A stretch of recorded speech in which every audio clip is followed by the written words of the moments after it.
साथियों अभी हम लोग आ चुके हैं भाई संदीप गंगवा के ऑफिस के सामने और मेरे साथ है अभी उनके छोटे भाई अनिल वर्मा। तो आप लोगों को उनसे मिलवा देता हूँ। सब कैसी तैयारियां चल रही है आप लोगों की? तैयारियां बहुत जोर जोर से चल रही है और आज ऑफिस का उद्घाटन हो गया है। हाँ जी, सुबह हो चुका है भाई। ये है ऑफिस। सबसे पहले मैं आप लोगों को लेकर चलता हूँ भाई राजेश के पास और कुलदीप भाई साहब के पास। नमस्कार भाई साहब, राजेश भाई साहब। सभी को आपके चैनल के माध्यम से सभी गाँववासियों और वार्डवासियों को कहना चाहता हूँ आज भाई संदीप गंगवा का ऑफिस का शुभारम्भ है। ये इनको सभी की जल्दी जाकर अपने वन यज्ञ में आहुति डालें और विजयी होगा आशीर्वाद दें। बिल्कुल भाई साहब, बिल्कुल। और संदीप भाई साहब का है अभी उनसे मिले भाई साहब यही तैयारियाँ कर रहे हैं हमारे पाँचों गाँव से आदमी। चलो थैंक यू भाई साहब, आपसे मिलते हैं अब दोबारा। हम एक बार संदीप भाई साहब के पास जाते हैं। करवाएंगे कोई दिक्कत नहीं, आप एनी टाइम जो भी चीज़ आपको लगेगा वो हम देंगे। चलो ठीक है।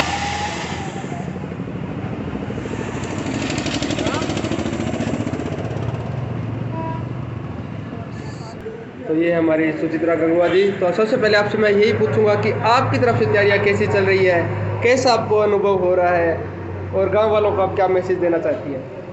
तैयारियाँ काफ़ी अच्छी चल रही है हमारा, काफ़ी अच्छा अनुभव मिल रहा है। हम जैसे भी गांव में जाते हैं सबसे मिलते हैं, सभी अपना आशीर्वाद हमें दे रहे हैं। मैं उनसे यही कहना चाहूँगी कि बस आप सब हम पर आशीर्वाद बनाए रखें, आपके आशीर्वाद ही। कुछ गांव वालों के मन में ये भी सवाल है कि अगर सुचित्रा गंगवा बन जाती तो सुचित्रा गंगवा गांव के लिए क्या करना पसंद करेंगी? देखिए, जैसे अगर वो मेरे को आशीर्वाद देंगे और मौका देंगे तो मैं जो भी मेरी पावर होएगी, ताकत होएगी, उसके जो भी मेरे कार्य होंगे वो मैं उनके जो भी उनकी परेशानियां हैं उनको दूर करने की पूरी कोशिश करूंगी।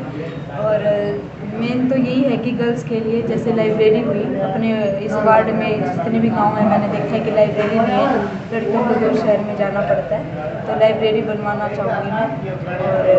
और प्ले ग्राउंड हुआ, स्पोर्ट्स के लिए भी उनको आगे प्रेरित करूँगी। प्ले ग्राउंड हो गया, लाइब्रेरी होगी, उनमें गौशाला होनी चाहिए कि गायें हैं जो काफ़ी देखेगी रोड पे घूम रही हैं ऐसे, तो गौशाला बनवाएंगे। तो अभी हमारे साथ आ चुके हैं संदीप भाई साहब। संदीप भाई साहब, आप किधर घूम रहे हैं? आपको ही ढूंढ रहे थे कई देर से हम लोग। तो आपको क्या लगता है अब क्या रुझान आ रहे हैं? मेरे सुनने में कि रुझान एक तरफा ही है बस अभी। बिल्कुल एक तरफा है, सारों का सहयोग रहेगा बढ़िया। बाकी आप देख ही रहे हैं सारे। मैं तो देख ही रहा हूँ, पर गांव वालों को भी दिखाना है अपने को। बिल्कुल गांव वाले सारे साथ हैं, सारे साथ बिल्कुल सारों का आशीर्वाद है, सब अपने साथ ही है। तो गाँव वालों से यही कहूँगा, आपका बेटा हूँ और मेरे पिताजी का गाँव में बिल्कुल पूरा सहयोग रहा है। वो एक सामाजिक आदमी थे और पहले से ही पिछले कई सालों से मेरे ऊपर आशीर्वाद रहा है गांव वालों का। अभी भी गांव वाले पूरा सहयोग करेंगे, पूरा आशीर्वाद देंगे। तो साथियों अभी तो हमने सभी से बात कर ली, पर अभी जो यहाँ पे लोग आए हुए हैं थोड़ी बहुत उनसे बात कर लेते हैं कि वो क्या सोचते हैं, या फिर वो सिर्फ खाने पीने ही आए हैं, एक बार पूछ लेते हैं। तो हम सबसे पहले बात करते हैं। तो जी आप इधर आए हुए हैं, संदीप जी कोई वोट है? हाँ वोट है जी अपना, संदीप का फुल वोट है, 4 वोट अपने यहाँ। 4 वोट है, चारों संदीप जी को? संदीप जी है। चलो बहुत खूब। और आपकी संदीप जी के बारे में क्या विचारधारा है? संदीप अपना पुराना यार बढ़िया है, संदीप जी को वोट देंगे और संदीप अपने गांव का रहने वाला है। अच्छा आदमी है अपना। मेरे सुनने में इन्होंने पहले गांव के लिए कई काम किए, क्या वो सच है? काम सच है, वो काम किए थे कई गांव में, अच्छा काम किए थे आपने ने। अच्छा में हर गांव में काम किया था, बढ़िया था। घोटाला साहब आते थे, भी आते थे, जो भी सारा काम करते थे अपने काम पर हाजिर हो जाते थे। वोट डालने जाना, संदीप भाई को जिताना है और अपना फर्ज निभाना है। नंबर वार्ड से सुचित्रा गंगवा को बढ़िया तरीके से बढ़त मिलती हुई नज़र आ रही है। हर तरफ से इनके पक्ष की बात आ रही है। अभी माहौल चुनाव का चल रहा है, बाकी जीत के आसार अच्छे बनते जा रहे हैं। मेरा सभी ग्रामवासियों से नगर निवेदन है कि सुचित्रा को अपना कीमती वोट देकर सफल बनाएं और योग्य है और बढ़िया अच्छे तरीके से काम करेगी सभी विकास का। मेरे सभी भाइयों से मेरी अपील है कि सारे भाई इसका वोट देकर सफल बनाएं। आज अभी हमारे भाई संदीप गंगवा जी ने जिला परिषद के ऑफिस का मुहूर्त किया है, गांव के गंगवा गांव के बस स्टैंड पे। संदीप गंगवा मदन लाल धत्तरवाल के बेटे हैं बड़े, और मदन लाल धत्तरवाल ने गांव में बहुत विकास के कार्य किए थे। और उस टाइम जब मदन लाल हुआ करते थे तो जब वो किसी पंचायत में किसी कोई और उलझे हुए काम में जाते थे तो उनके जाने के बाद 1 घंटे के अंदर अंदर वो फैसला हो जाता था। हमारा मानना है कि उन्हीं के बेटे हैं, उन्हीं के नक्शे कदम पे चलते हुए ये भी अच्छे ही काम करेंगे। हमें भरोसा भी है, विश्वास भी है, और हमने काफ़ी सालों से इनको देखा भी है। जो काम करते हैं ये अच्छा ही काम करते हैं और लोगों के बीच में लगभग रहते हैं। तो अभी पीछे इन्होंने गंगवा गांव के अंदर अपनी मेहनत करके और सरकारी कोटे से वो फुटबॉल के बच्चों को खेलने का सामान भी दिलाया है, और लगभग 60 बच्चों को 2-2 हज़ार रुपये महीने के मिलेंगे खेलने वाले बच्चों को, और 2 कोच दिलवाए सरकारी, उनको 20-20 हज़ार रुपये कोचों को मिलेगा। तो ये अच्छा काम किया है। और यहाँ जो गंगवा गांव का बस स्टैंड है, इस पे बहुत ज़रूरी मांग थी, काफ़ी सालों से मांग थी। यहाँ लेटरिन बाथरूम बनवाए इसने। तो जहाँ तक हमारी सोच है, ये अच्छा लड़का है। तो सभी साथियों से अपील विनती हम तो यही करेंगे कि इसको जिताओ, जिताने के बाद और इनसे काम लेंगे, और इससे तो काम ले लेंगे, ये तो कोई बड़ी बात नहीं है, क्योंकि इसको तो थोड़ा सा रोब से बोल के भी ले लेंगे, आराम से बोल के भी ले लेंगे।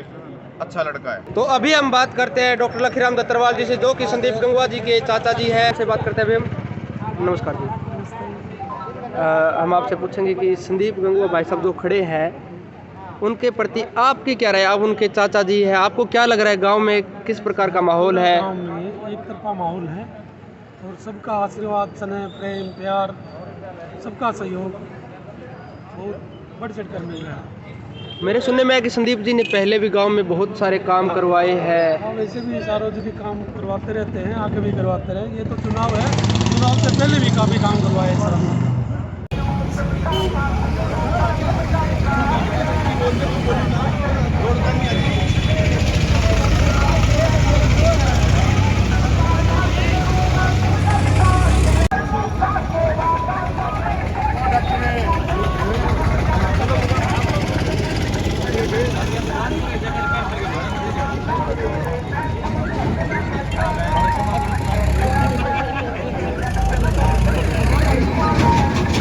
तो भाई साहब, कुछ सुनने में है कि आप युवाओं के लिए क्या करना चाहेंगे, छात्राओं के लिए क्या, छात्राओं के लिए क्या करना चाहेंगे, और आगे की जो युवा पीढ़ी होगी उनके बारे में आपकी क्या विचारधारा है?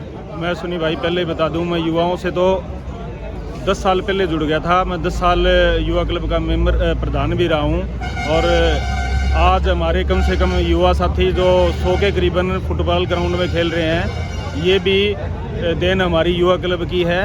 और आज हमारे गांव में 2-2 नर्सरियां लाने का काम भी हमने किया है। और बाकी आगे जो युवाओं के, छात्रों के लिए जो रहेगा, सबसे पहले तो लाइब्रेरी लाने का काम हमारे गांव में किया जाएगा। और जो भी युवा साथी, चाहे खेल में हो, चाहे पढ़ाई में हो, और भी सामाजिक कार्य में हो, मैं युवा साथियों के साथ खड़ा हूँ। एक सवाल हो रहा है कि गौशाला का सवाल आया है सामने। बिल्कुल, गौशाला के लिए एक मैं बता दूं भाई, जिला परिषद एक ज़मीन नहीं दे सकता। जो भी सरपंच, हम बिल्कुल जिला परिषद बनने के बाद जो भी सरपंच हमारे गांव से बनेंगे, उनसे आग्रह करेंगे कि गौशाला के लिए जो ज़मीन दी जाए। उसके बाद जो भी गौशाला में जो भी कंस्ट्रक्शन का काम होएगा, उसमें पूरा सहयोग करके गौशाला का निर्माण किया जाएगा। चलो, धन्यवाद भाई साहब। यही सवाल थे जो मैंने आपसे पूछ लिए।